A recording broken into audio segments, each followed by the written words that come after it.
नमस्कार.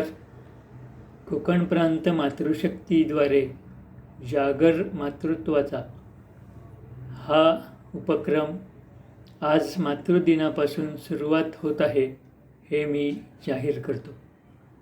या उपक्रमाद्वारे समितीशः किंवा विभागशः समाजातील विविध क्षेत्रातील आदर्श महिलांना एका कलेद्वारे समाजापुढे आणण्याचा कार्यक्रम अवश्य करावा. त्यासाठी दर महिन्याला दैनंदिनीतील पुण्यस्मरण, व्रतवैकल्ये याविषयी कार्यक्रम असू शकतील. कलाक्षेत्रातील महिला या विषयावर कार्यक्रम होऊ शकतील. निसर्ग आणि स्त्री,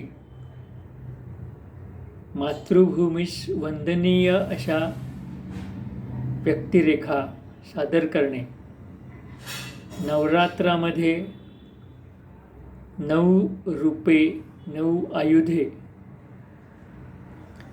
मातृशक्ती या विषयावर निबंध स्पर्धा, वक्तृत्व स्पर्धा घेता येतील. स्त्रीशक्ती विविध क्षेत्रामधील, यात परदेशस्थ महिलांचा सुद्धा समावेश करता येऊ शकेल. अशा प्रकारचे विषय आपापल्या विभागात अवश्य करावेत.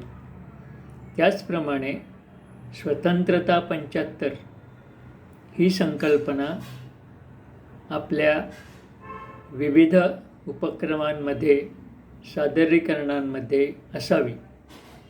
झालेल्या कार्यक्रमाचे वृत्त कोकण प्रांताच्या मातृशक्ती प्रमुख माधुरीताई शेंबेकर यांच्याकडे अवश्य पाठवावे.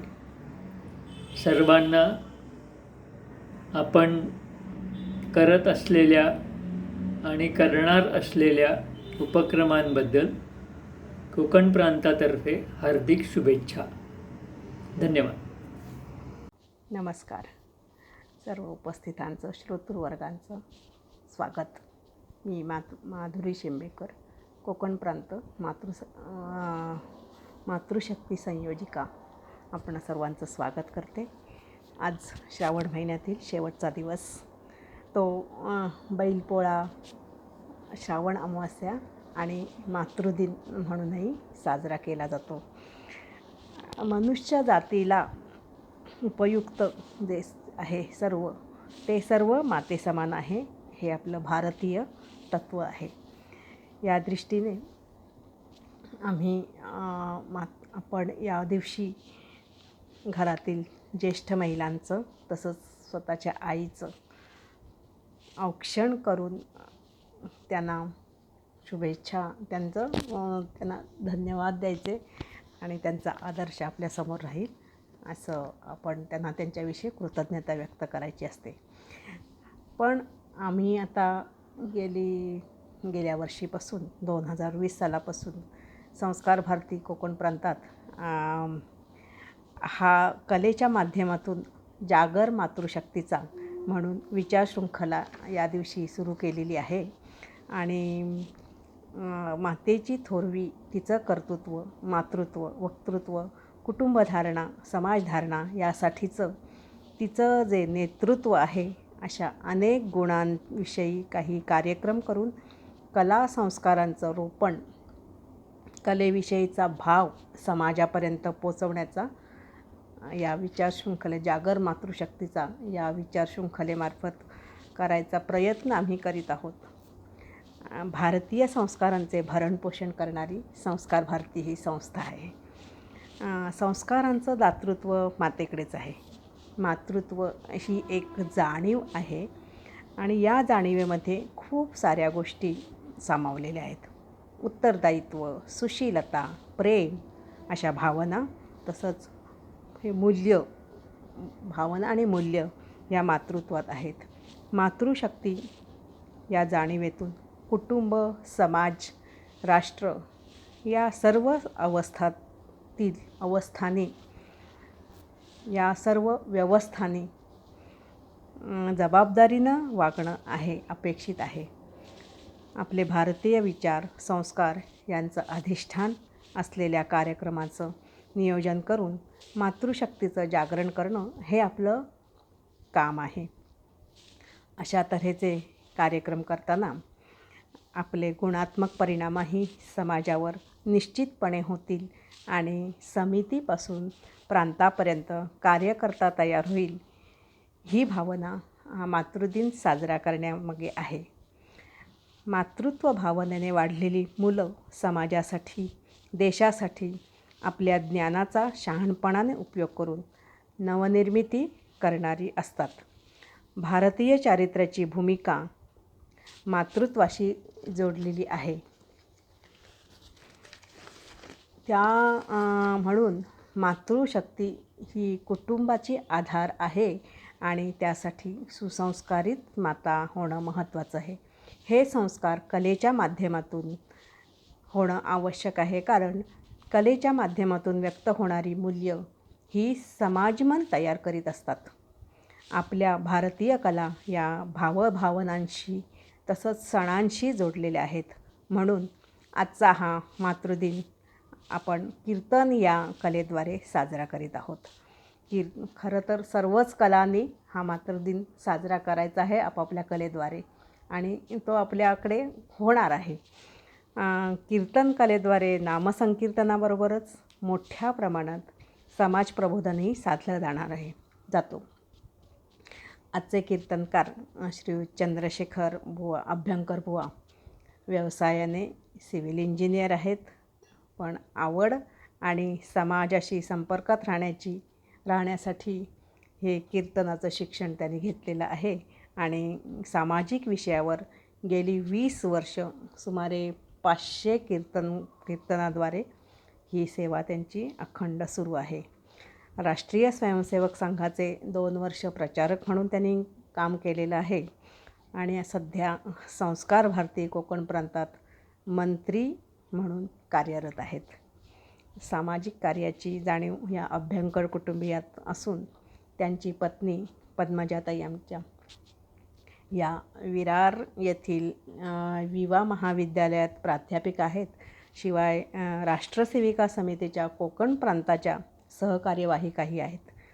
मुलगा आनंद हा कॉम्प्युटर सायन्समध्ये मास्टर करीत आहे आणि वडिलांचे हे उपक्रमाला तो डिजिटायलायझेशन करण्यात मदत करत असतो.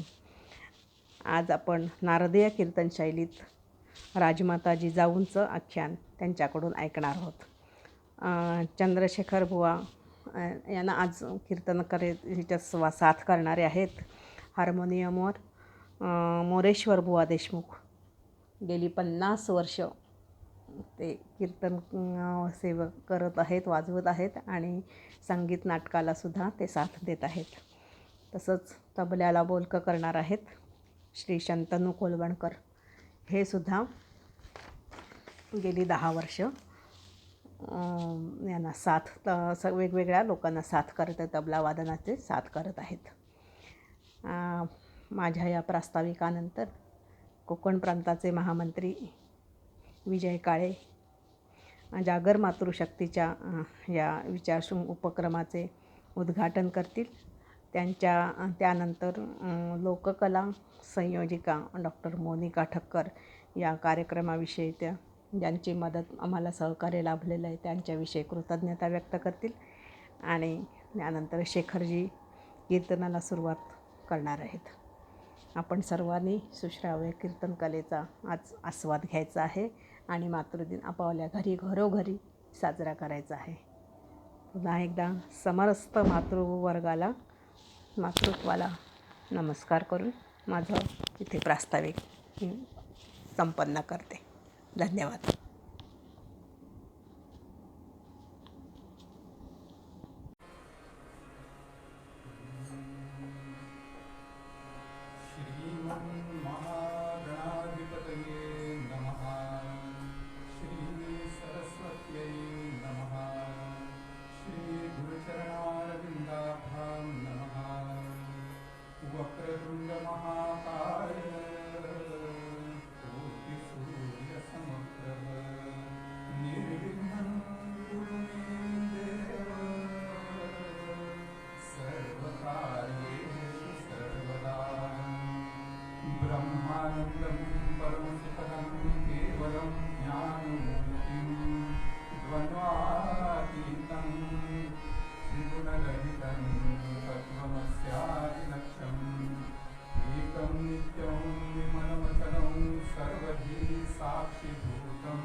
या ब्रह्माच्युत शंकर प्रभृतिभिर्देवै सदा वन्दिता सा मां पातु सरस्वती भगवती निःशेषजाड्यापहा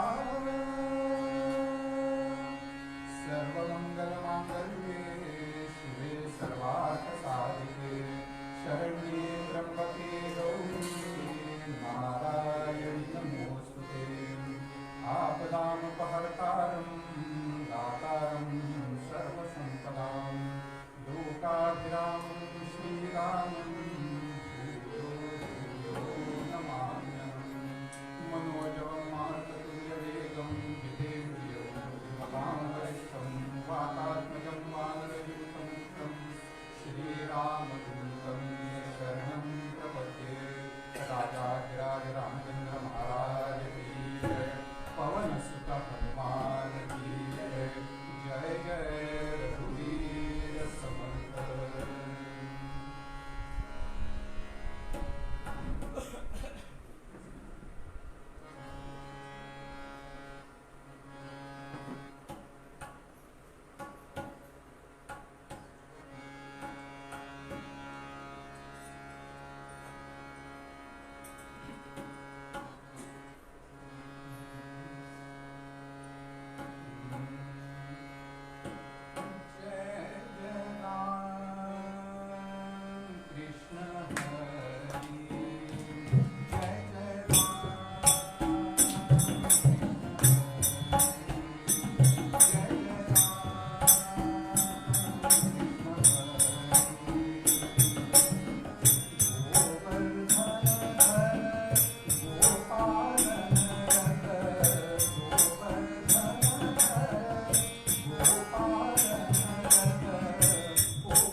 मातृदिनाच्या निमित्ताने मातृदिनाच्या पूर्वसंध्येला म्हणजे उद्या मातृदिन आहे, पण आपण आजच्या दिवशी ही कीर्तन सेवा त्याचा लाभ सर्वजण घेत आहोत.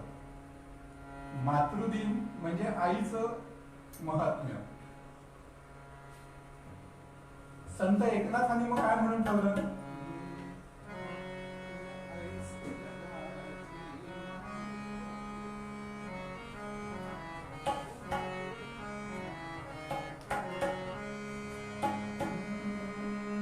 ऐसी जगाची माऊली, ऐसी जगाची माऊली, ऐसी जगाची माऊली, देवनामे जापुरी केली, देवनामे जापुरी केली, ऐसी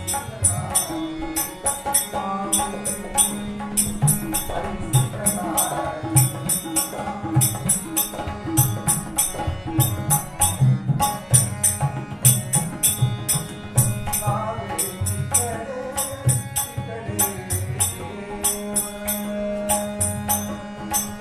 Sorry.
संत एकनाथ महाराजांचा हा अभंग आहे.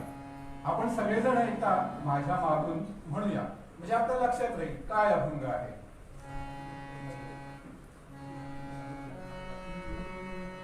ऐसी जगाची माऊली म्हणा,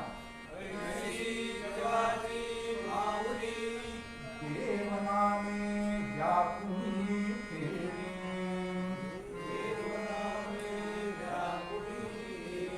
अगदी साधं सोपे संतांचं हेच महत्व आहे. संतांचं जे काव्य असतं ते साधं सोपं सरळ असतं. ऐसी जगाची माऊली देव नामे व्यापुली फेरी. माऊलीचं महत्व सांगण्यासाठी आजचा हा कीर्तन सेवेसाठी अभंग घेतलेला आहे.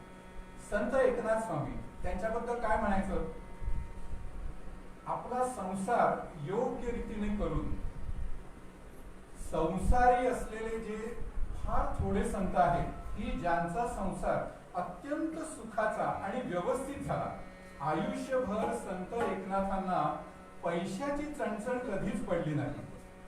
भरपूर पैसा अडका सोनं सगळं काही व्यवस्थित होतं, पण तरी सुद्धा माणूस संत पदाला प्राप्त झालेला होता. श्री एकनाथ सदनी माधवजी सर्व काम हे करितो.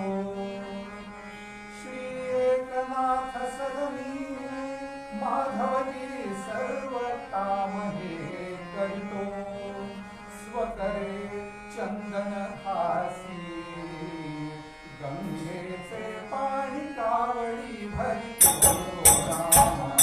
राम राम हरे हरे राम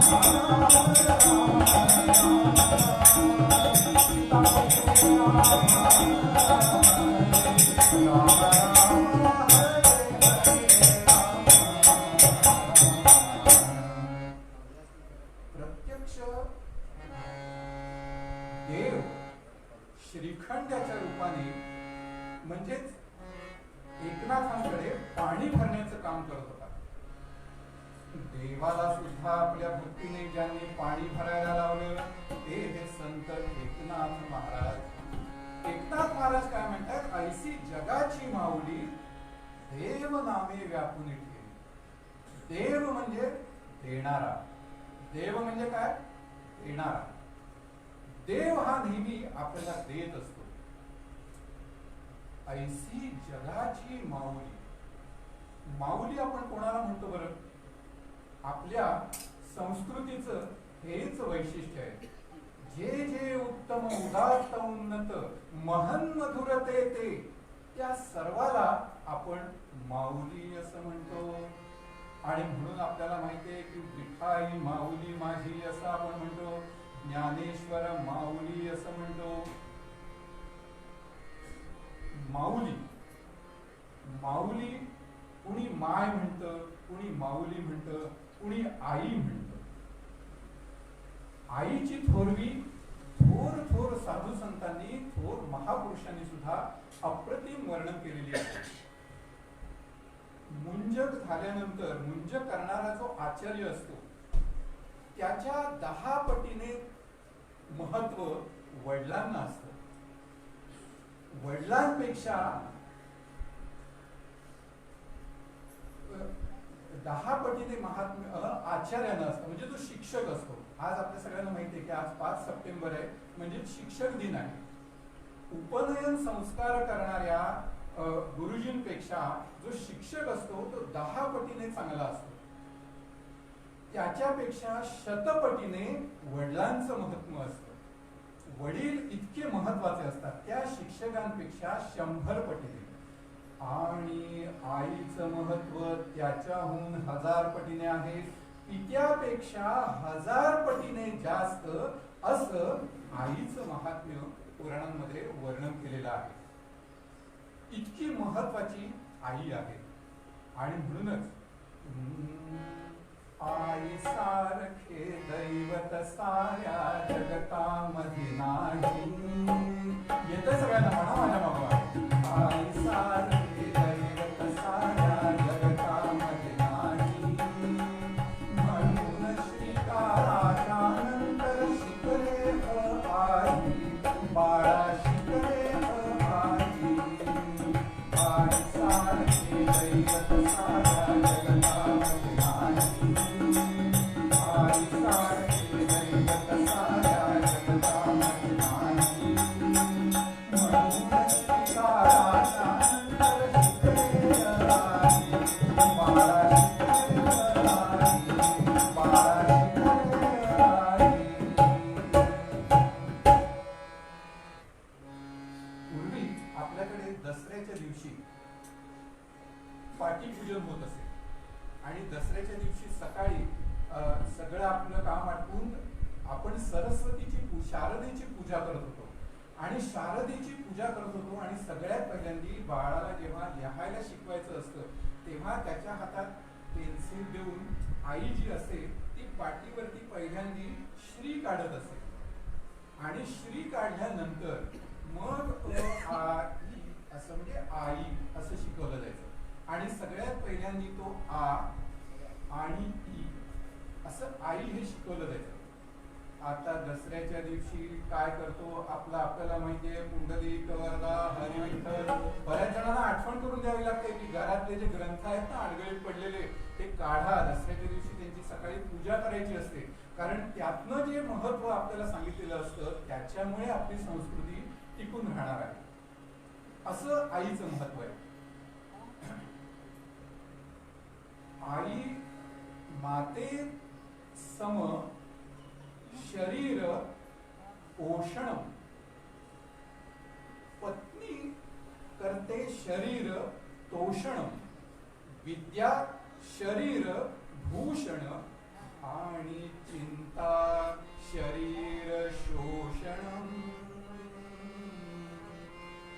चिंता जी असते ती मनुष्याचं शोषण करत असते. माणसाला कशाची चिंता असेल काही सांगता येत नाही. आता एवढा तिथे कॅमेरा ठेवलेला आहे, त्यातनं ते शूटिंग चाललेलं आहे, पण उगाच मनात चिंता. आता लाईट गेले तर पुन्हा गेले तर ते होईल का नाही. पुंडलिक वरदा हरिविठ्ठल. चिंता त्यातला जर वरचं जे पूज्य असते की नाही च काढतो आणि त्याच्यावरचं ती मदर पुसून टाकलं तर तिथे जायची वेळ येते. जर जास्त चिंता केली तर, जास्त चिंता केली तर लवकर चितेवर जायची वेळ येते. म्हणून चिंता करू नका. वा तुम्ही सांगताय चिंता करू नका, आणि तुम्हीच कीर्तनात आम्हाला सांगणार की रामदास स्वामी म्हणाले होते 5 वर्षाचे असताना, चिंता करीतो विश्वाची. आपण रामदास स्वामी नाही, त्यामुळे चिंता आपण करायची नाही. सगळी चिंता जी काही आहे ती कुणाला अर्पण करायची? त्या भगवंताला अर्पण करायची, कारण तो भगवंत आपली माऊली आहे. पत्नी जी असते ही शरीराचं पोषण करते. विद्या, आपण जे शिक्षण घेतलेलं असतं त्या शिक्षणामुळे आपल्या शरीराला ते भूषणावह असतं.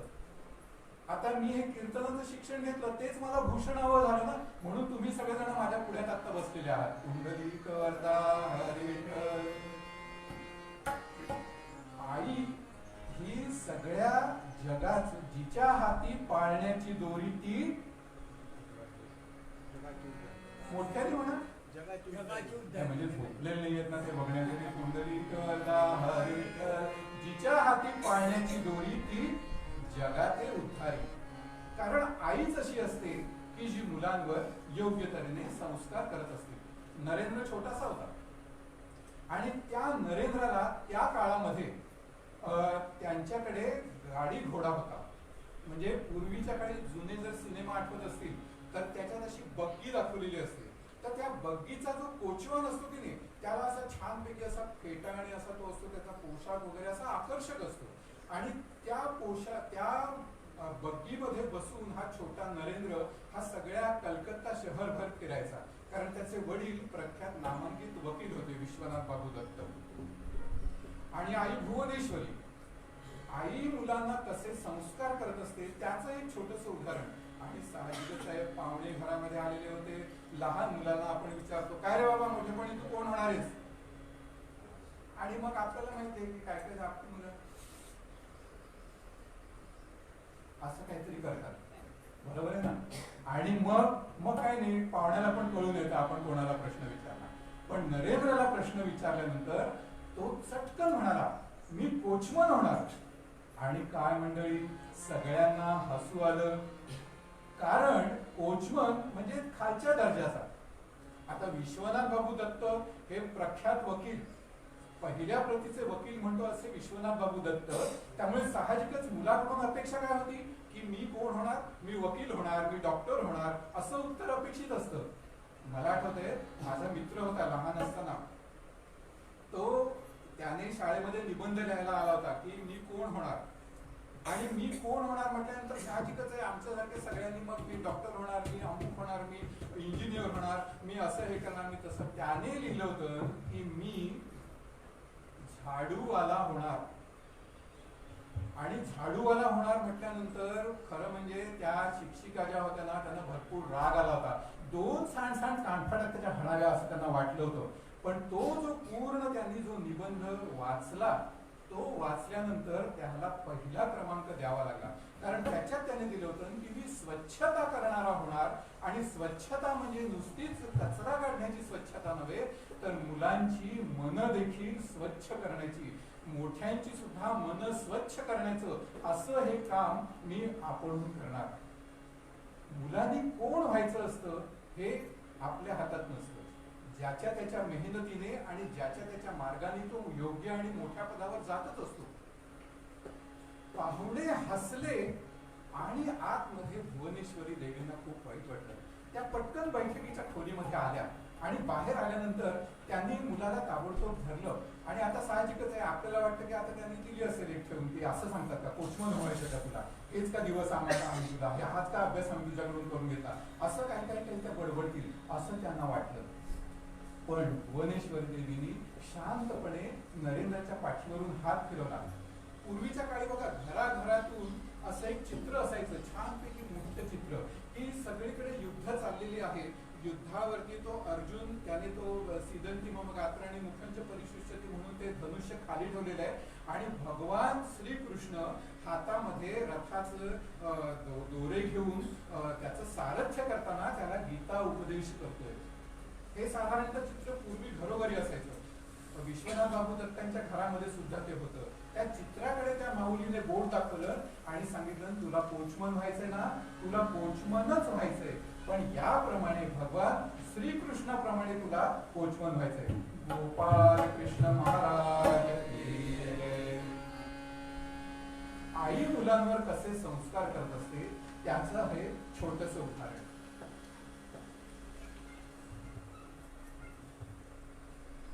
शीलम परम भूषणम हे तर आपल्याकडे म्हटलेलंच आहे, पण ते लहानपणापासून मुलाच्या मनात ठसवण्याचं काम कोण करत असते तर ती माऊली करत असते. आणि अशी माऊली ऐशी जगाची माऊली. आणि म्हणून म्हटलेलं आहे की असं ती लहानपणापासून ज्यांना शिकवते तोच मुलगा पुढे आयुष्यात यशस्वी होतो. आपल्याकडे अशी एक सर्वसाधारणपणे प्रथा आहे की यशस्वी म्हणजे काय की मग जो इंजिनियर झाला, डॉक्टर झाला आणि मग असं का सर्वसामान्य जो शेतकरी आहे तो त्याच्या आयुष्यामध्ये काय अयशस्वी आहे. बघा निसर्गामध्ये एवढ्या तऱ्हेचे सारखे बदल होत असतात. आता आपण चिपळूण शहर श्रीमंतांचं शहर म्हणता म्हणता चिपळूणची काय वाताहत झाली ती अनुभवली. महाड शहरामध्ये सुद्धा तीच परिस्थिती होती. बघता बघता महाड आणि चिपळूणची काय वाट लागली आपल्या सगळ्यांच्या डोळ्यादेखत 1.5 महिन्यापूर्वी घडलेली ही घटना आहे. मग असं असताना सुद्धा शेतकऱ्याचं महत्व कमी कसं काय बरं. कारण या सगळ्या परिस्थितीचा विचार करून सुद्धा शेतकरी आपल्या शेतामध्ये अन्न पिकवत असतो आणि त्या अन्नाच्या जोरावरती सगळं जग चालत असतं. आणि म्हणून आजकाल दूरदर्शनवरून दाखवतात ना की टोमॅटोला भाव नाही मिळाला म्हणून केलं काय, हे टोमॅटो रस्त्यावरती ओतून टाकले. हा अक्षरशः देवाने दिलेल्या संपत्तीचा नाश आहे आणि याच्या इतका देवद्रोह दुसरा कुठचाही नाही. कीर्तनामध्ये हा शब्द वापरावा की नाही ही जरा शंका आहे, पण हा अत्यंतिक माज आहे. आम्ही शेत पिकवले, आम्ही कोण तुम्ही, तुमच्यामुळे काही होत नाहीये, तुम्ही मेहनत करायची आहे. पण ते जे सगळं पिकवणारा आहे तो देव वरती बसलेला आहे. घरामध्ये आईनी जर अशी शिकवण दिलेली नसेल तर अशा तऱ्हेच्या चुकीच्या गोष्टी ह्या आयुष्यामध्ये घडू शकतात. अशा चुकीच्या गोष्टी आयुष्यामध्ये घडू शकतात. पण आपल्याकडे प्रथा आणि परंपरा काय आहे. आपल्याकडे परंपरा अशी आहे की सुभाषचंद्र बोसांनी आझाद हिंद सेनेची स्थापना केली. आझाद हिंद सेनेचं सैन्य हे शत्रूवरती चालून गेलं आणि शत्रूवरती चालून गेल्यानंतर साहजिकच आहे की काही सैनिक हे धारातीर्थी पडले. धारातीर्थी पडल्यानंतर एका आईची 4 मुलं जी होती ती 4ही मुलं ही धारातीर्थी पडली.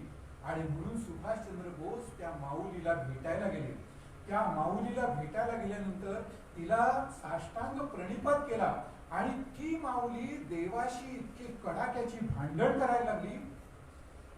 सुभाषचंद्र बोस शांतपणे तिला म्हणाले, माऊली तुझे 4ही पुत्र भारत मातेच्या कामी आले याबद्दल मला अत्यंत वाईट वाटतंय, पण तू का दोष देतेस. कल्पना सुद्धा आपल्याला करू शकणार नाही आपण, पण ती माऊली सुभाष बाबूंना म्हणाली की मी देवाची भांडतेय अशासाठी की देवा तुम्हाला 4च का पुत्र दिलेस, 8 पुत्र का नाही दिलेस की ते सगळेच्या सगळे मी या देशावरती वाहून टाकले असते. या देशाला सैनिकांची गरज आहे, ती सैनिक म्हणून माझे सगळे पुत्र लढाईवरती गेले असते, असे जास्त पुत्र तुम्हाला का नाही दिलेस. काय विचार करण्याची शक्ती आहे आपल्या देशातल्या महिलांची. बाळ चालला सेर घरा बांधिते तोरण, बाळ चालला सेर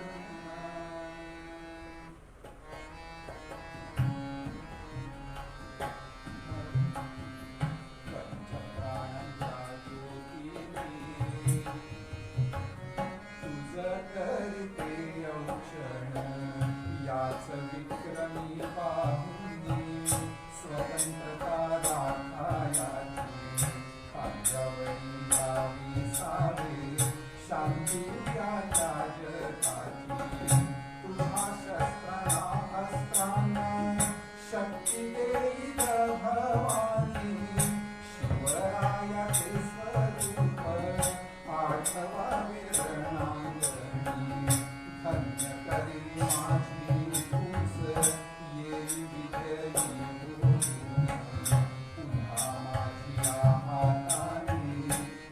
भात भरली. एवढी थोर हृदयाची असेल अशी माऊली, अशा माऊली आपल्या या भारतवर्षामध्ये जन्माला आल्या. आणि त्या सगळ्या माऊली जन्माला आल्या म्हणून आज आपण सर्वजण इथे अत्यंत सुखाने नांदत आहोत, वसत आहोत. आईची थोरवी ही अशी आहे. आपल्याकडे आपल्या भारतीयांचं मगाशी मी म्हटलं की जे जे उत्तम उदात्त उन्नत महन मधुर ते त्या सर्वाला आपण माऊली म्हटलेलं आहे.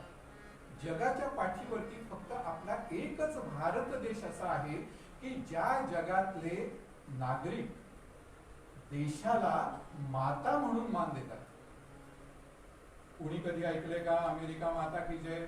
अमेरिकेच्या जसं आपल्या इथे मुंबईमध्ये समुद्रामध्ये छत्रपती शिवाजी महाराजांचा भव्य पुतळा होणार आहे, त्याहूनही भव्य असा अमेरिकेच्या स्वातंत्र्य देवतेचा पुतळा तिथल्या समुद्रामध्ये उभा आहे.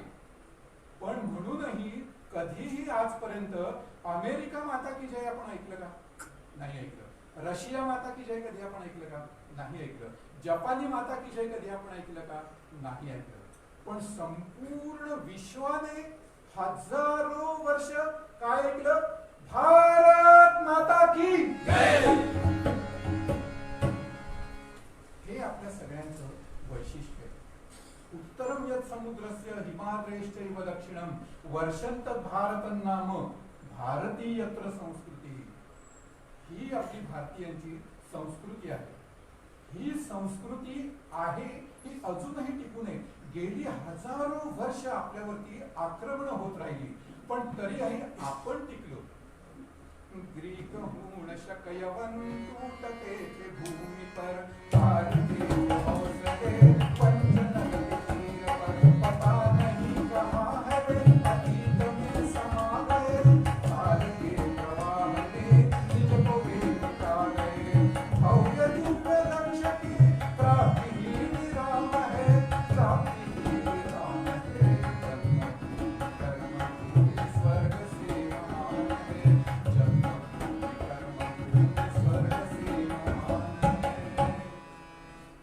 ग्रीक होते, हून होते, शक होते, यवन होते. आता आपल्याला दिसतंय का कुणी? आता आपल्याला कुणी दिसत नाहीये. कारण त्या सगळ्यांना आपण आपलंसं करून टाकलं. हे आपल्या भारतीयांचं वैशिष्ट्य आहे. कारण आपण आपल्या भारताला भारत न म्हणता आई म्हणतो. तुम्हाला सगळ्यांना माहितीये 15 ऑगस्ट 1947 ला आपला देश स्वतंत्र झाला आणि त्याच्यानंतर एक 6-7 महिन्यांनी 48 साली इस्रायल देश स्वतंत्र झाला. इस्रायल माहितीये ना, आजूबाजूच्या अरब 7 राष्ट्रांच्या नाकावर टिचून स्वतःचं राष्ट्र ठामपणे उभं करणारा इस्रायल म्हणजे ज्यू लोकांचा इस्रायल. ही ज्यू लोक कालोघात इतिहासामध्ये त्यांनी येशू ख्रिस्तांचा वध केला असं मानलं गेल्यामुळे त्यांना त्यांच्या देशातून परागंदा व्हावं लागलं. मग 1000 वर्ष या लोकांनी केलं काय? 1000 वर्षात जगाच्या पाठीवर कुठेही एक ज्यू दुसऱ्याला भेटला तर तो म्हणायचा आता याच्या पुढे आपण परत भेटू ना ते आपल्या देशात भेटू. 1000 वर्ष असं ते म्हणत राहिले. आपण सुद्धा म्हणतो की नाही काशीच जावे नित्य वदावे असं म्हणतो की नाही आपण, पण काशीच जावे नित्य वदावे. प्रत्यक्ष काशीत जायला किती जणांना मिळतं? हो, सगळ्यांनाच मिळतं असं नाही, पण भावना काय असते? काशीच जावे नित्य वदावे. गंगेमध्ये आपल्याला आत्मसमर्पण करता यावं, गंगेमध्ये आपला देह विसर्जित व्हावा अशी सगळ्या भारतीयांची आपल्या इच्छा असते की नाही? तशीच त्यांनी इच्छा जोपासली काय की पुढच्या वेळेस जेव्हा आपण भेटू तेव्हा आपल्या देशात भेटू. 1000 वर्ष त्यांनी ही स्वातंत्र्याची ज्योत तेवती ठेवली आणि 48 साली इस्रायल देश स्वतंत्र झाल्यानंतर सगळे इस्रायली एकत्र आले आणि त्या सर्वांनी सर्वात प्रथम अभिनंदन जर कोणाचं केलं असेल तर ते आपल्या भारतवासियांचं त्यांनी अभिनंदन केलं आणि ठामपणे जगाला सांगितलं की जगाच्या कानाकोपऱ्यात आम्ही परागंदा झालो, जगाच्या कानाकोपऱ्यात आम्ही जरी परागंदा झालो तरी सुद्धा भारत देशामध्येच आम्हाला भावासमान वागणूक मिळाली. आमच्या आया बहिणींवरती कोणीही वाकड्या नजरेने बघितलं सुद्धा नाही. सगळ्यांनी त्यांच्या आई बहिणीप्रमाणेच आमच्या आया बहिणींचं रक्षण केलं. इस्रायलने हे म्हणून ठेवलेलं आहे. आपल्याकडे इतिहासात हे सगळं शिकवलं जात नाही. आता इतिहास थोडा बदलू बघतोय. आता बघू आपल्याला काय काय शिकवलं जातं आणि काय काय नाही. अहो, गंमत अशी आहे, शिक्षणामध्ये सुद्धा आपल्याला पूर्वी गम भन शिकवत असत, बरोबर आहे की नाही. ग ग रे गणपतीतला, म म रे मक्यातला, भ भ रे भटजीतला आणि न न रे नळातला, असं आपल्याला शिकवलं जात असे. मग कोणाच्या तरी डोक्यात एकदम सर्वधर्म समभावाची अशी तिढी कुठली आणि म्हणाले, अहो भटजी म्हणजे तुम्ही जातीवाचक म्हणताय, म्हणजे ते स्वतः उच्चवर्णीय स्वतःला समजत होते आणि नाही नाही नाही तो शब्द काही बरोबर नाहीये, त्यामुळे तो भटजी उडवला पाहिजे. तर मग भटजी उडवला पाहिजे तर म्हणाले, भ वरे कशाचा, मग काय भच्या वरून ज्या आपण एरवी वापरतो ते शब्द वापरायचे का, पुंडलिक वरदा हरी विठ्ठल, मग ते शब्द वापरून चालणार नाहीत. मग काय करायचं, काही नाही म्हणे, काय करा, ग गरे आहे ना तो गणपती काढून टाका. गणपती म्हणजे सुद्धा एका धर्माचं प्रतीक झालं. गणपती काढून टाका. मग काय, ग गरे गवतातला शिकवायला सुरुवात झाली आणि तेव्हापासून म्हणे चारा घोटाळे वाढले, पुंडलिक वरदा हरी विठ्ठल.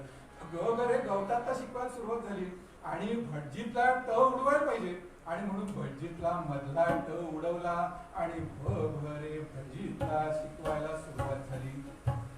आणि मग भटजीतला शिकवायला सुरुवात झाल्यानंतर तो ट होता, तो म्हणाला इकडे भ आणि इकडे जी, मी आपला मध्ये ट होतो, तर मला सुद्धा आता कोणाच्या तरी मध्ये बसवा. मग शिकवत काय होते, म मध्ये मक्यातला आणि मग त्या म काच्या मध्ये ट जाऊन बसला आणि तेव्हापासून म्हणे या मटका उदयाला आला, पुंडलिक वरदा हरी विठ्ठल. आणि अगदी राजरोसपणे असं शिक्षणाचं, अशी झाली तर हाही शिक्षण नाही देशात रे, अशी झाली तर हाही शिक्षण नाही देशात रे. सुधारणेच्या या जगाची एकच बुद्धी केली, धर्मशिकती पोरं पोरी घेऊन पदवी खाली पडली, लाट तुफानी खडकावर उठणार रे, नवे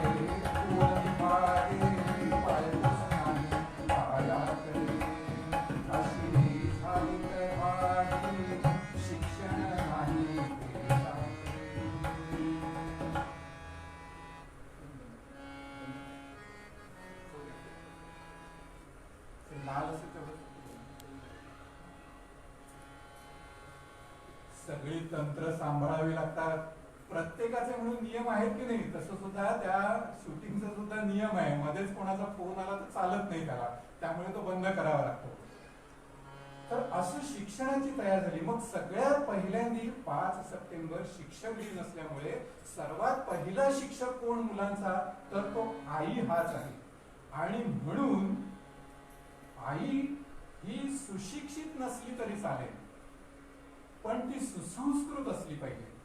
आजकाल काय झाले की सगळ्या आया सुशिक्षित झालेल्या आहेत, पण म्हणून सुसंस्कृत झालेत असं म्हणता येईल का, तर सुसंस्कृत झालेत असं म्हणता येणार नाही.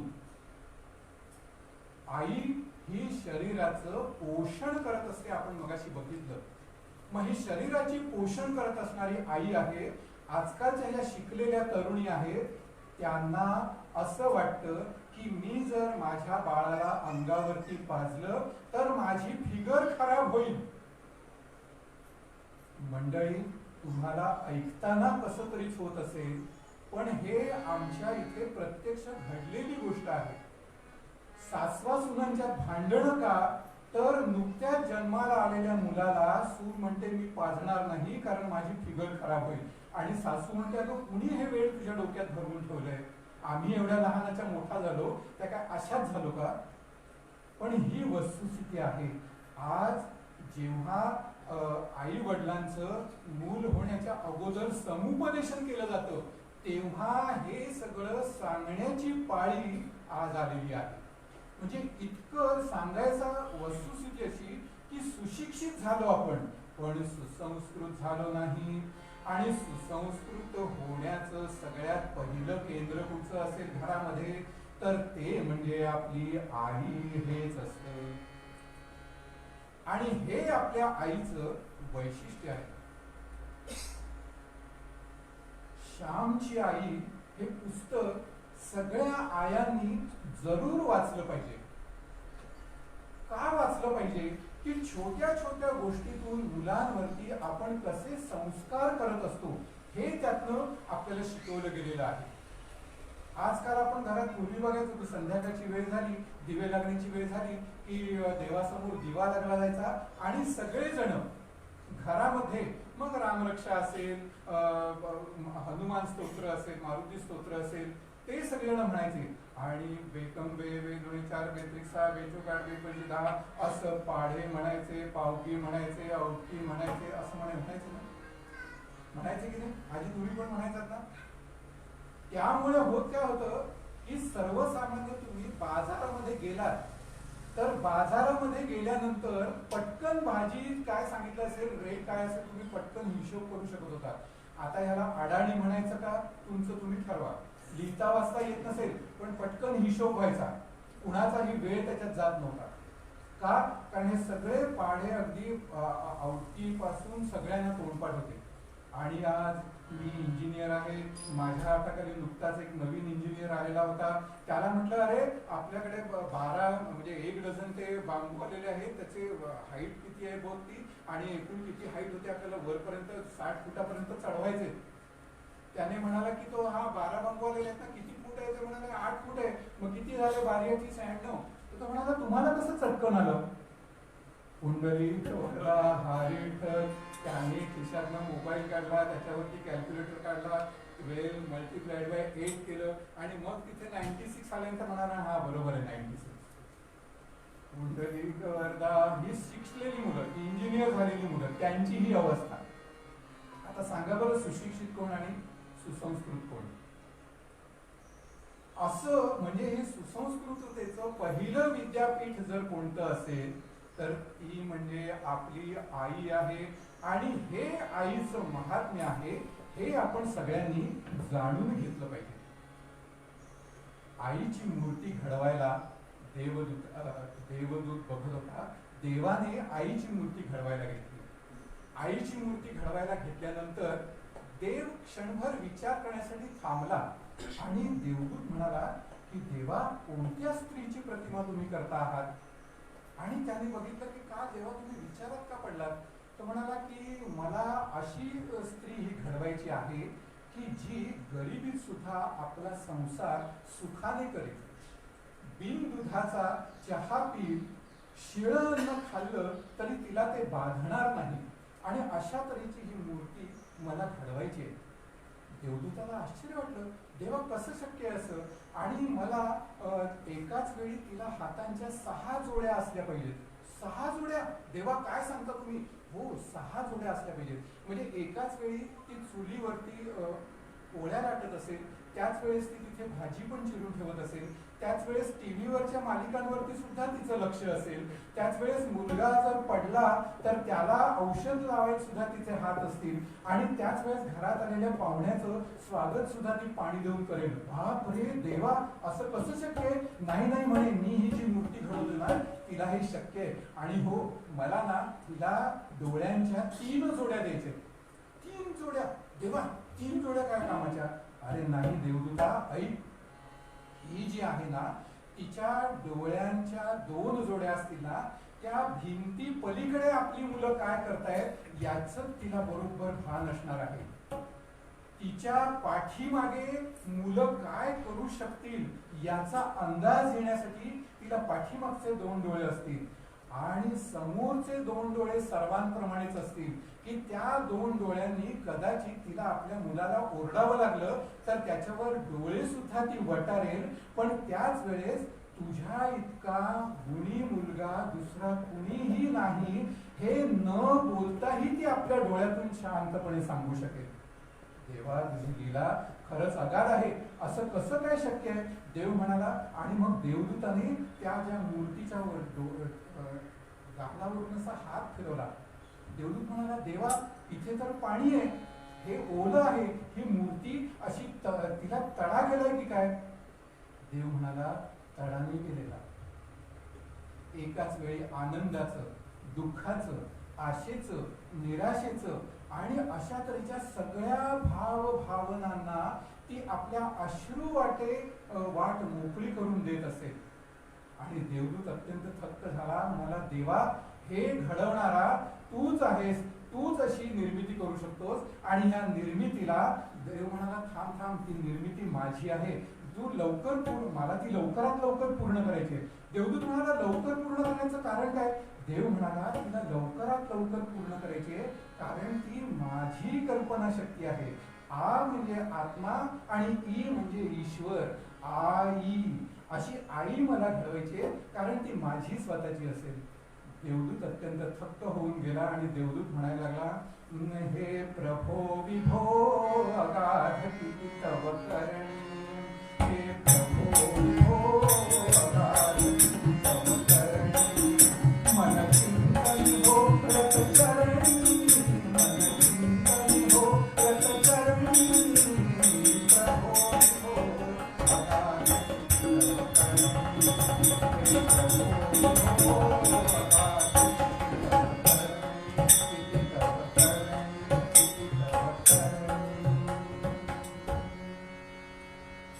आणि म्हणून पूर्वपद्यामध्ये आपल्याला एकनाथ महाराज म्हणतायत, ऐसी जगाची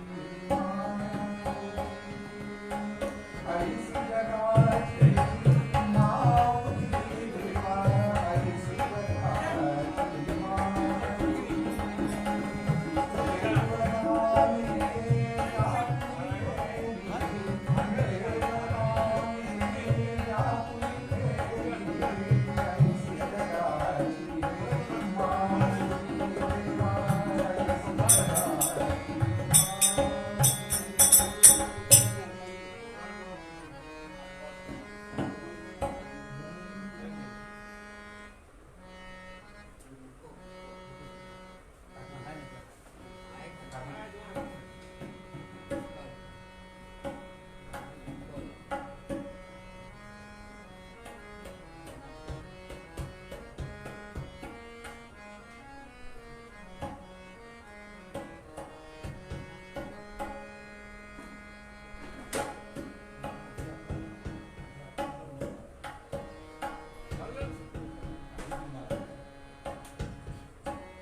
संवादिनीवरती मोरेश्वर बुवा देशमुख आणि तबल्यावरती शंतनुराव कोलवणकर.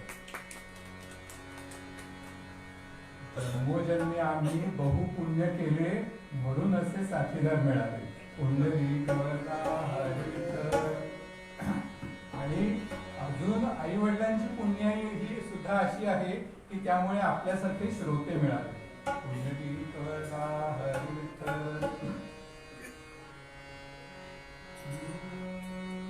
गजर करायचे आपण. आपल्या सगळ्यांना माहितीये आपण आतापर्यंत रामाचा गजर केला, कृष्णाचा गजर केला, देवीचा गजर केला, दत्ताचा गजर केला, गणपतीचा गजर केलेला आहे. पण या सगळ्यांना जन्माला घातलं कोणी? ते भारत मातेने. आणि म्हणून भारत मातेचा गजर आपण सर्वजण करणार आहोत. भारत माता, भारत माता, जगत जननी हे भारत माता.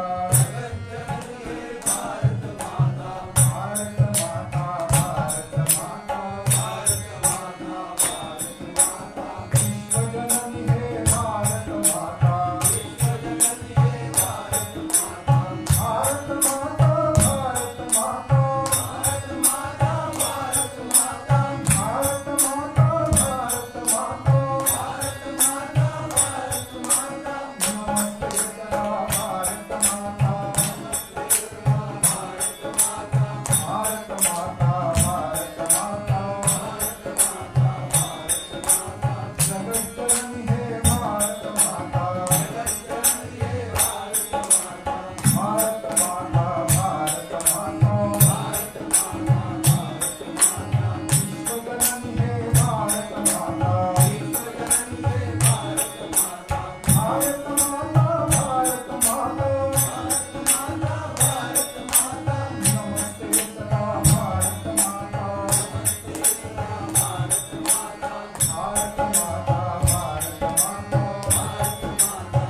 करण्यासाठी माती मधुनी हिच्या जन्मल्या नररत्नांच्या खाणी. आता नररत्नांच्या खाणी म्हटल्यानंतर सगळ्यांना तुमच्या डोळ्यासमोर येईल म्हणजे पुरुषच ठीक आहे. तर पुरुष असं नव्हे, नर याचा अर्थ स्त्री सुद्धा आहे. नर म्हणजे मनुष्य जन्माला आलेला तो, मग तो स्त्री असेल किंवा पुरुष असेल. तर अशीच एक भारत मातेची सुपुत्री, तिचं चरित्र आपण आज बघणार आहोत.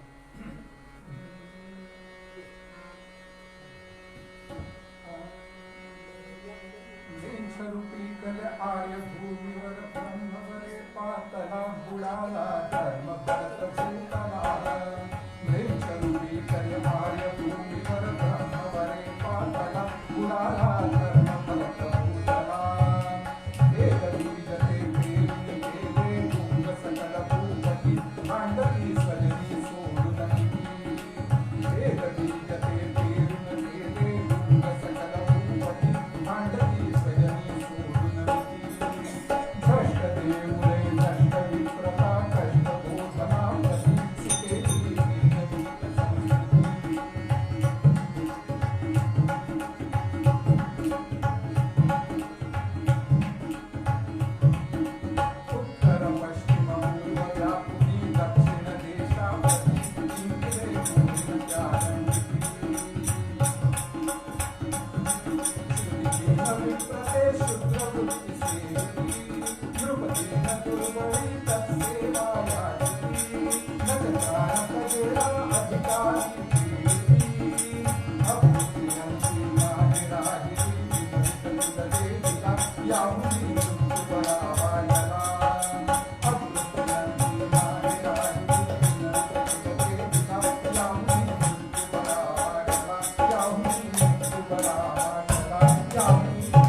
गोकुळ नांदत असलेल्या या महाराष्ट्रामध्ये यवनांची धाड पडली आणि खडकीचं सगळं देवगिरीचं साम्राज्य सगळं उद्ध्वस्त होऊन गेलं. देवगिरीचं साम्राज्य उद्ध्वस्त झालं, याला कारण काय होती? आपण काय कमी शूर होतो? आपल्याकडे काय शस्त्रास्त्र कमी होती का? आपल्याकडे लढण्याची जिद्द नव्हती का? जसं आता अफगाणिस्तान मध्ये आपण सगळ्यांनी अनुभवलं की 20 वर्ष अमेरिकेची सत्ता होती. अमेरिकेने अफगाण मधल्या सगळ्या सैनिकांना लढाईचं शिक्षण दिलं. किती वर्ष दिलं? 20 वर्ष दिलं. पण तालिबानींनी जेव्हा आक्रमण केलं तेव्हा आता आपण सगळ्यांनी बघितलं की सगळ्या सैनिकांनी शस्त्र काय केली? खाली ठेवून दिली. चक्क शस्त्र खाली ठेवली. अमेरिकेची 20 वर्ष फुकट गेली. अमेरिकेचे 20,000 करोड रुपये सुद्धा काय झाले? फुकट गेले. आपल्या बाबतीत असं झालं होतं का बरं? आपल्या बाबतीत असं झालेलं नव्हतं. देवगिरीचं साम्राज्य या महाराष्ट्रामध्ये गोकुळ नांदत होतं. या डाल डाल पर सोने की चिड़िया करती है बसेरा, वो भारत देश है मेरा, वो भारत देश है मेरा. असं आपल्याकडे सगळं साम्राज्य असताना सुद्धा अशी वाताहत झाली. अशी वाताहत होण्याचं कारण एवढंच होतं की आपण गाफील राहिलेलो होतो. पराक्रमामध्ये जरा देखील कमी नको, पण आपण थोडेसे गाफील राहिलेलो होतो. आणि दुसरं आपल्याकडे झालेली फंद फितुरी. मलाच सगळं काही मिळालं पाहिजे, पण मग त्याच्यासाठी माझ्या समाज बांधवांचा बळी गेला तरी चालेल, प्रत्यक्ष माझ्या आया बहिणींना विकावं लागलं तरी सुद्धा चालेल. इतकी नीच वृत्ती आपल्यात शिरल्यामुळे आपलं पतन झालं. त्या देवगिरीच्या साम्राज्यावरती राजा रामदेव राय होता. त्या रामदेव रायाला त्या खिलजीनं मांडलिक बनवलं आणि केवढी तरी संपत्ती लूट म्हणून तो दिल्लीला घेऊन गेला. घेऊन तर गेलाच, पण पुन्हा दरवर्षी त्याने कर भरला पाहिजे म्हणून पुन्हा त्याच्यावरती कर लादण्यात आले होते. 3 वर्ष रामदेव रायाने कर भरले. त्याचा मुलगा होता शंकरदेव. या शंकरदेवाने तरुण रक्त होतं आणि त्याला काही हे पसंत पडलं नाही. आणि तो जेव्हा त्याने तर त्या खिलजीला पत्रच पाठवलं. काय पत्र पाठवलं? की बऱ्या बोलानं आमची सगळी संपत्ती आहे ती आम्हाला परत कर, नाहीतर याचे परिणाम वाईट होतील. अरे तो खिलजी असा संतापला आणि त्याने रामदेवरायावरती हल्ला करण्यासाठी ठरवलं. शंकरदेव नेमका त्यावेळेस देवगिरीपासून जरा दूर गेलेला होता. तो शंकरदेवानी काय झालं की त्या किल्ल्याला वेढा घातला. आता खरं म्हणजे आतून रामदेवराय, मध्ये खिलजीचं सैन्य आणि बाहेरून शंकरदेव, मस्त कचाट्यात शत्रू सापडलेला होता की नाही. पण दूरदृष्टीच हरवलेली होती आणि ती दूरदृष्टी हरवलेली होती आणि तरुणाबाण शंकरदेवाचा नुसता अंगाचा असा तिळपापड झाला, पण तो काही आपलं राज्य परत घेऊ शकला नाही. या खिलजीने केलं काय, या शंकरदेवाची सख्खी बहीण होती तिला आपली बेगम बनवली आणि सासऱ्याला दम भरून दिल्लीला निघून गेला. पुढे कालांतराने युद्ध झालं घनघोर. राजा रामदेवरायाला तिकडे दिल्लीमध्ये त्याने बोलावून घेतलं. तिथे विषप्रयोग करून त्याने त्याला ठार मारला. शंकरदेव राजा झाल्यानंतर त्याने पुन्हा सत्ता प्राप्त होण्यासाठी पुन्हा जोरदार लढाई दिली, पण फंद फितुरी आडवी आली आणि शंकरदेवाचा निप्पा झाला. शंकरदेवा म्हणजे रामदेवरायाचा जो जावई होता, तो तिथे ठामपणे उभा राहिला. त्याने देखील घनघोर युद्ध केलं आणि ही मराठ्यांची जात पुन्हा पुन्हा लढायला उभी राहते म्हणजे काय, आणि ह्यांच्यावरती वचक बसवला पाहिजे म्हणून ज्या देवगिरीच्या दरवाजातून या जावयांचं जावई म्हणून स्वागत केलेलं होतं, त्याच वेशीवरती, त्याच दरवाजावरती त्या जावयाची कातडी सोलून त्याला तिथे असं लटकवण्यात. महाराष्ट्राची उरली सुरली संपत्ती होती ती देखील नाहीशी झाली. सगळ्यांच्या वरती इतकी दहशत बसली की आपण राजा होऊ शकतो ही इच्छाच सगळेजण गमावून बसले. इथे विजयनगरचं साम्राज्य होतं खाली कर्नाटकामध्ये. त्या विजयनगरच्या साम्राज्यामध्ये सुद्धा हीच परिस्थिती झाली. एका शाहीच्या 5 शाह्या झाल्या आणि या 5 शाह्यांमध्ये आपापसात लढणारे होते ते मात्र आपले मराठे वीर. अत्यंत शूर होते, पराक्रमी होते, धनदौलत होती त्यांच्याकडे आणि जिंकण्याची जिद्द होती आणि जिंकतही होते. पण मी स्वतः राजा व्हायला पाहिजे, स्वदेशाचा राजा असला पाहिजे, ही वृत्तीच मुळी सगळ्यांची नाहीशी होऊन गेलेली होती. होते क्षत्रिय वीर जे विविध त्या म्लेच्छाश्रयासे मुनी, मालोजी समतो नसेच दुसरा, शौर्ये तुला या कुणी, सन्माने अनुजा सवे नृपती त्या दरबारी आणूनिया, अर्पी मान धनासी साह्य करीतो, शत्रूसी जिंकावया. मालोजी भोसले हा शूर सरदार होता. आपल्या भावासकट तो त्या निजामाच्या पदरी होता. निजामाने त्याला भरपूर संपत्ती देऊन आपला अंकित करून घेतलेला होता, पण तो स्वतः राजा होण्याची त्याची जी वृत्ती होती तीच त्याने नाहीशी करून टाकलेली होती. मालोजी अत्यंत देवभक्त होता. घृष्णेश्वराच्या मंदिरामध्ये तो गेला. घृष्णेश्वर शंकर त्याचं परमदैवत होतं. मालोजीला अत्यंत अभिमान होता की मी राजपूत सरदारांपैकी आहे आणि राजपूत सरदारांपैकी मी आहे आणि शूर आहे, पराक्रमी आहे, याचा त्याला अभिमान होता. पण काय होतं, त्या मालोजीला पुत्र नव्हता. त्याने शंकरांची आराधना उपासना केली आणि शंकराच्या आराधनेने त्याला 2 पुत्रांची प्राप्ती झाली. मोठा पुत्र होता, त्याचं नाव त्याने तिकडेच त्या निजामशाहीमध्ये कामाला नोकरीला असल्यामुळे त्या शहरामध्ये शहा शरीफ नावाचा दर्गा होता. काय होता? शहा शरीफ नावाचा दर्गा होता. म्हणून ह्याने मोठ्या मुलाचं नाव ठेवलं शहाजी आणि दुसऱ्या मुलाचं नाव ठेवलं शरफोजी. म्हणजे तिथे सुद्धा ही गुलामी वृत्ती ही किती प्रकर्षाने दिसून आली पहा. करुणी विधी शाहजी नाम त्या ठेविले, अनुदिनी गुण शौर्ये वाढला क्रूर काले, जम कहरुनी मेला धीर घेतात काजा, समर करुणी तोही तोषवी लेंछ राजा. गोपाल कृष्ण महाराज की जय. शहाजी होता हा तरुणाबाण झाला. 12-13 वर्षाचा झाला, पण तिकडे मालोजी राजांना एका युद्धावरती जावं लागलं आणि तिकडे ते जे गेले ते गेलेच, परत आलेच नाही. पण शहाजी आणि सरकोजी ही दोन्ही मुलं सुद्धा तितकीच शूर आणि गुणी होती, पण शेवटी बुद्धी ही परकीयांचं दास्यत्व करण्याकडेच होती. त्यामुळे ही दोघंही शूर आणि महापराक्रमी असून सुद्धा करत काय होती, तर परकीयांची चाकरी करत होते.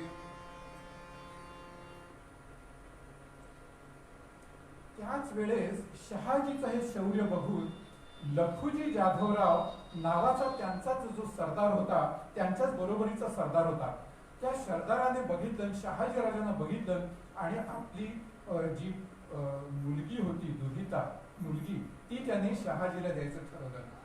बघुनीवर शहाजी जाधवा तोष झाला, प्रिय निज दुहिता आरती तयारा, सकल हिंद शौर्ये भोसले तोषवोनी, करी अवन सेवा अंबरा गाजवून.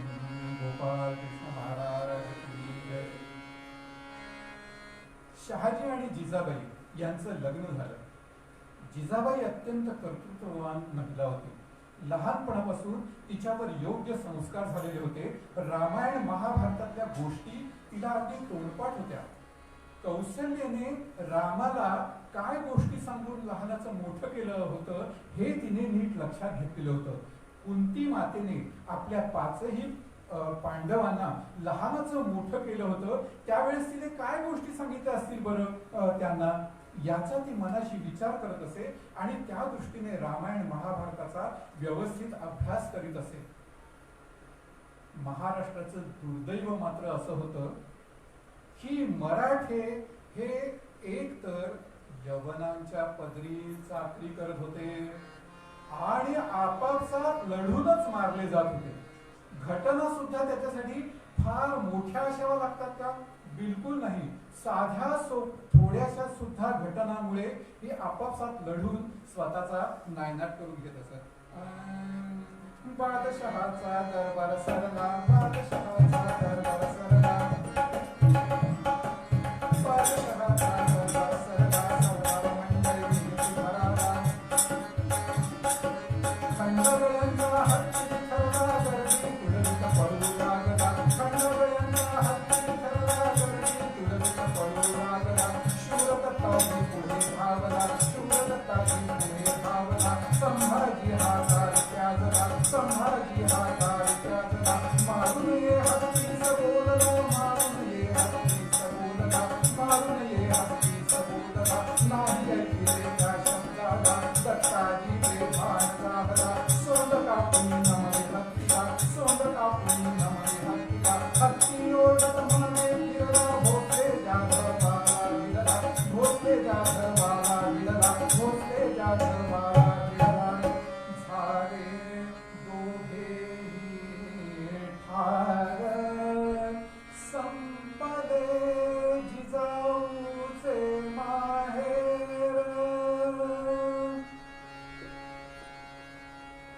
किती क्षुल्लक घटना होती. दरबार संपलेला होता. दरबार संपल्यानंतर आपल्याला माहिती आहे की एखादी मीटिंग असली, आता मी तिथे एसटी स्टँडच्या जवळ विरारला राहतो, त्यामुळे तिकडे जेव्हा मीटिंगा असतात तेव्हा त्या मीटिंगा संपल्या की सगळ्यांच्या कार भरा भरा भरा भरा तिथून निघतात आणि एक तऱ्हेची गर्दी उसळून जाते आणि तो सगळा रस्ता ब्लॉक होऊन जातो.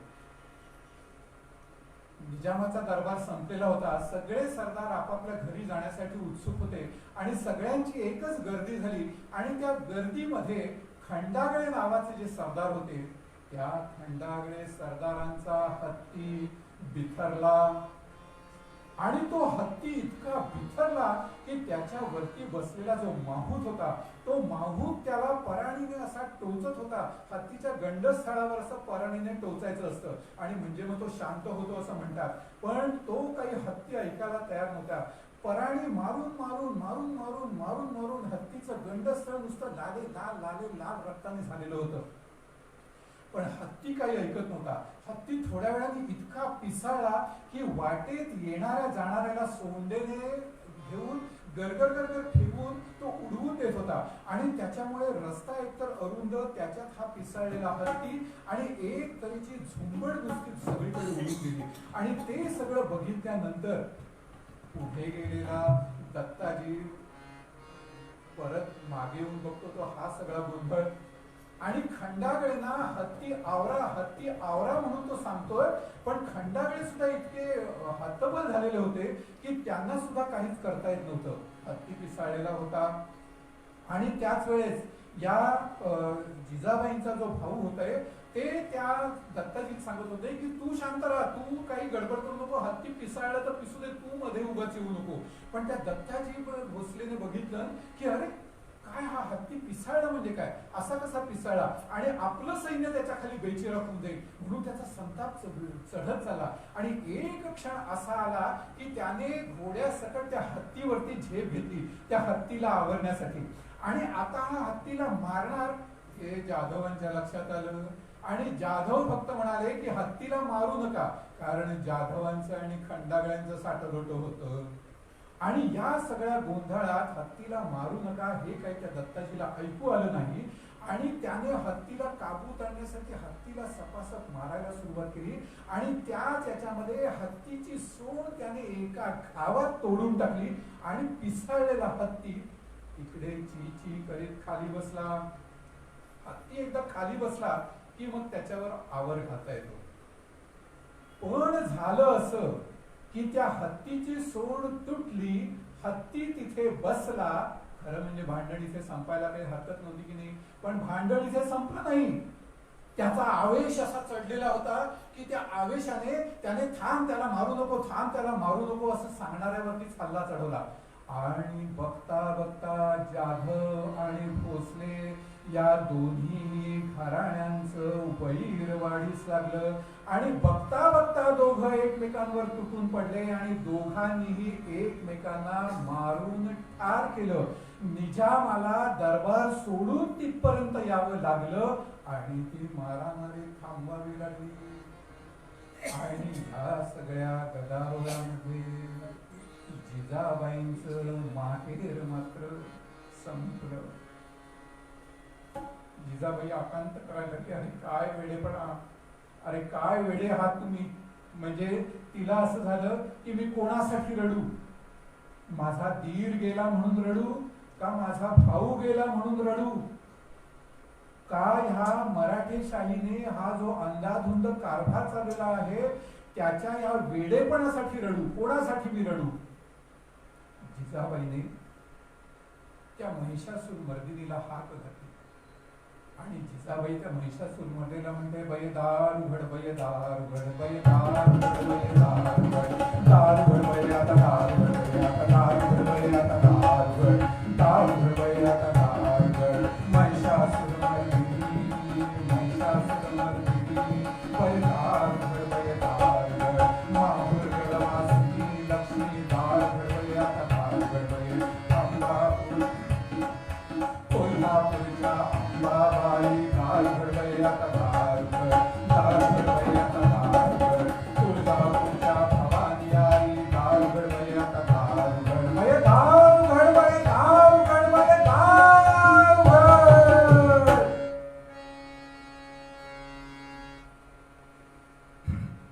बयेने दार उघडलं, बयेने दार उघडलं आणि ह्या सगळ्या बया रिंगणात खेळता खेळता एकत्र झाल्या आणि ती शक्ती एकवटून या जिजाबाईकडे आल्या. आणि जिजाबाईकडे आल्या आणि जिजाबाईच्या अंगामध्ये एक वेगळंच तेज संचारलेलं होतं. शहाजी राजांपासून जिजाबाईला पुत्र झाला, त्याचं नाव संभाजीराजे असं ठेवलं गेलं. जिजाबाईला अजूनही 4 पुत्र झाले, पण मांडीवर खेळवत असतानाच देवाने त्यांना घेऊन गेला. संभाजी सुद्धा थोडा मोठा झाला, पण फंद फितुरीने तोही मारला गेला. आणि जिजाबाईला मात्र वाईट वाटलं की अरे या सगळ्या महाराष्ट्राच्या भूमीमध्ये महाराष्ट्र भूमी सुद्धा आक्रंदित होती. अरे कुणी आहे का, या परदास्यातून मुक्तता करण्यासाठी कुणी आहे का रे? अरे कुणी आहे का? पण कुणीही तिला साथ घातली नाही, तिच्या साधेला कुणीही ओ दिली नाही. पण कालांतराने जिजाऊच्या हे लक्षात आलं आणि जिजाऊने सांगितलं, होय बये मी आहे भोसल्यांची सून जिजाबाई शहाजी भोसले. आणि मग जिजाबाईने ठरवलं, महाराष्ट्रातला हा जो वेडेपणा आहे हा आपण काहीही करून नाहीसा केला पाहिजे आणि असा सुपुत्र आपण जन्माला घातला पाहिजे की ज्याच्यामुळे या धर्तीवरती पुन्हा नंदनवन आपल्याला करता येईल.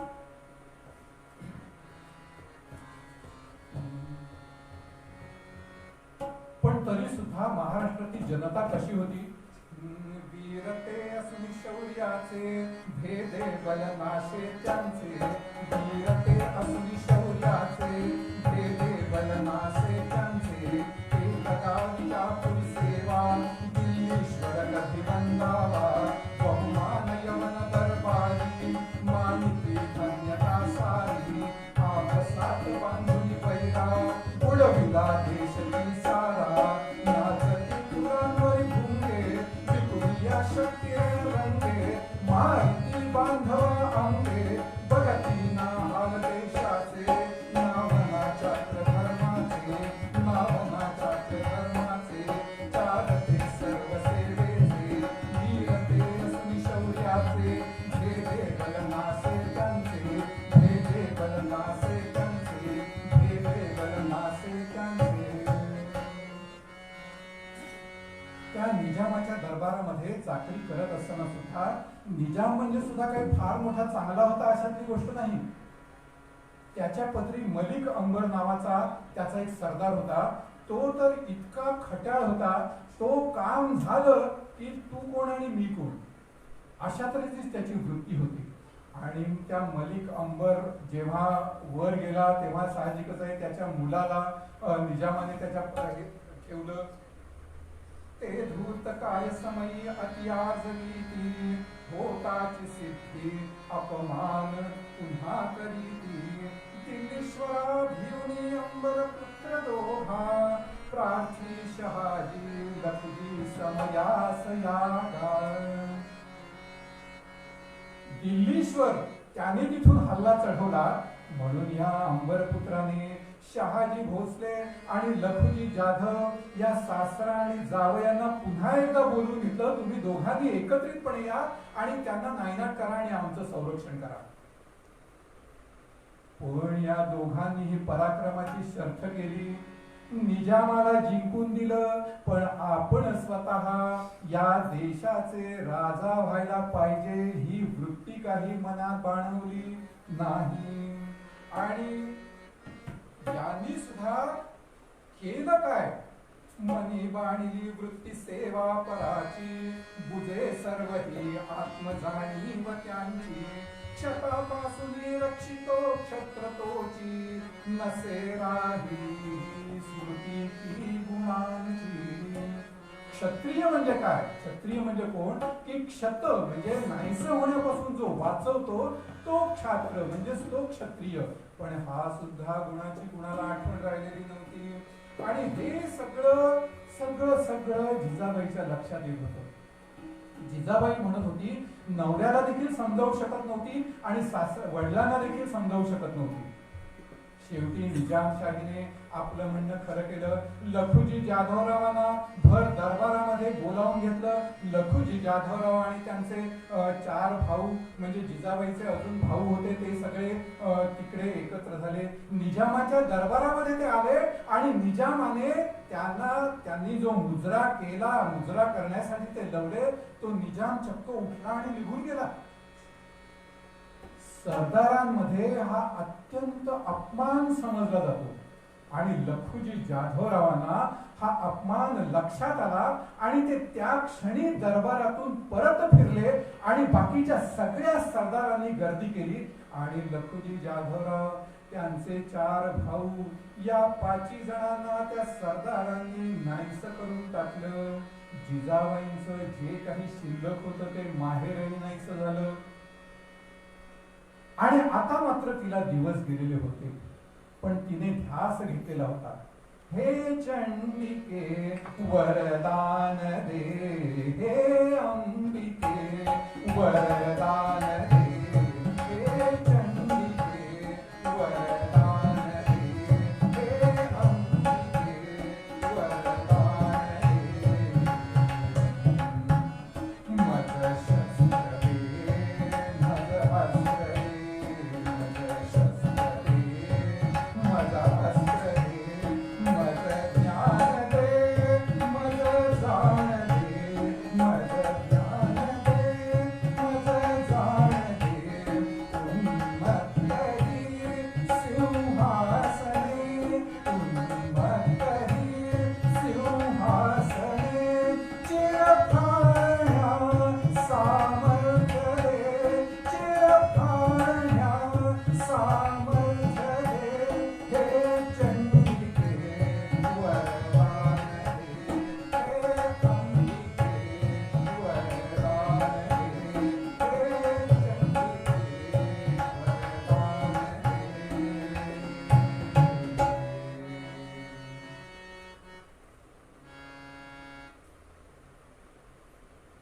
आणि जिजाबाईला संभाजी पण गेलेला होता. 4 पुत्रही लहान असतानाच गेलेले होते. आणि अशा वेळेस 6व्यांदा जिजाई गरोदर राहिली. आणि गरोदर राहिल्यानंतर गरोदरपणाचं जे तेज होतं ते तिला दिसायला लागलं. तिने वाचलं, रामायण वाचत होती. आणि रामायण वाचत असताना जेव्हा दशरथ राजा कौसल्येला डोहाळे पुसायला गेला होता, तेव्हा कौसल्या म्हणत होती, आणरे धनुष्य मारिन रावणा, लंका विभीषण देव वीर. आणरे धनुष्य मारिन रावणा, आणरे धनुष्य मारिन रावणा.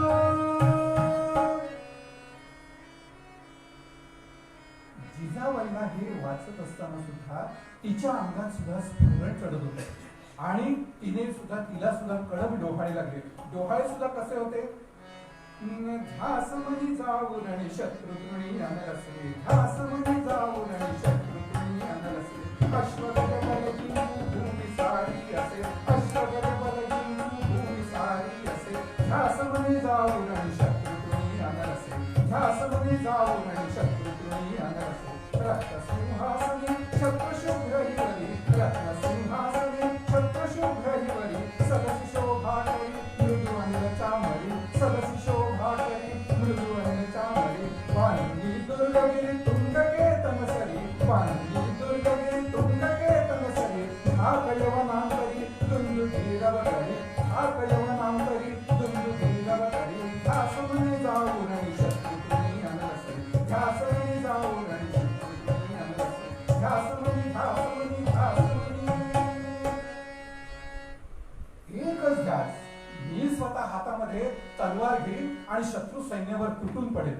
अशा तऱ्हेचे डोहाळे कडक तिला लागले. सगळ्या बाया जमलेल्या होत्या. त्या सगळ्यांच्या लक्षात आलं की हे लक्षण काही ठीक दिसत नाहीये, हिला काहीतरी शांत केलं पाहिजे, नाहीतर अर्थाचा अनर्थ होऊन बसायचा.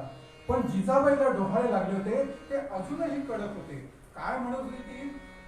सुभटवर शहाणे सर्व राजी करावे.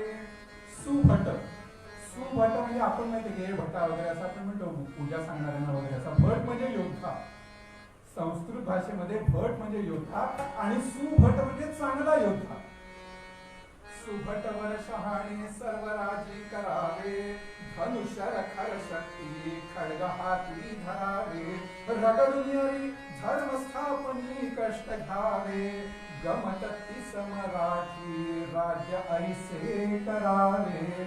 गमत तिस मराठी राज्य ऐसे करावे. गोपाळ कृष्ण महाराज की जय. आणि आपल्या सगळ्यांना माहितीये जिजाबाईच्या पोटी असा दैदिप्यमान मुलगा जन्माला आला की ज्याने या देशावरती राज्य केलं. छत्रपती हे पद 350 वर्षांनंतर पुन्हा निर्माण केलं. आणि त्यावेळेस जिजाऊ मासाहेबांची त्या छत्रपती शिवरायाने तुला केली की जी तुला त्याच्या आधी 150 वर्ष कोणाची झालेली नव्हती. आणि ते तुला दान करत असताना ब्राह्मण विधी म्हणत असताना सुद्धा जिजाबाईला अगदी धन्य धन्य झालेलं होतं. असा असावा मुलगा आणि अशी असावी आई.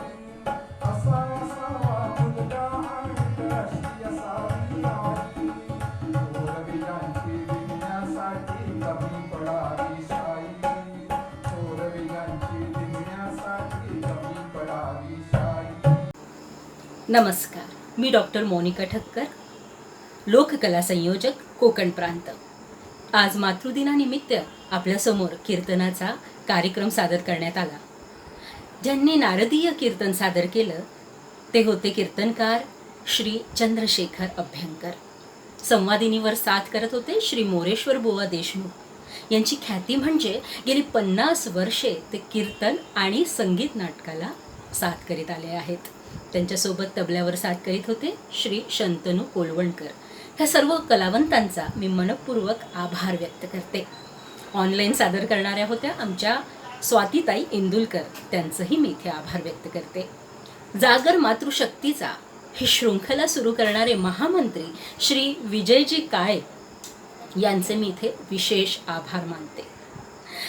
कीर्तन श्रवणाचा आनंद घेणारे आपण सर्व श्रोते, आपल्या सर्वांचा मनपूर्वक धन्यवाद आणि खूप खूप आभार. नमस्कार.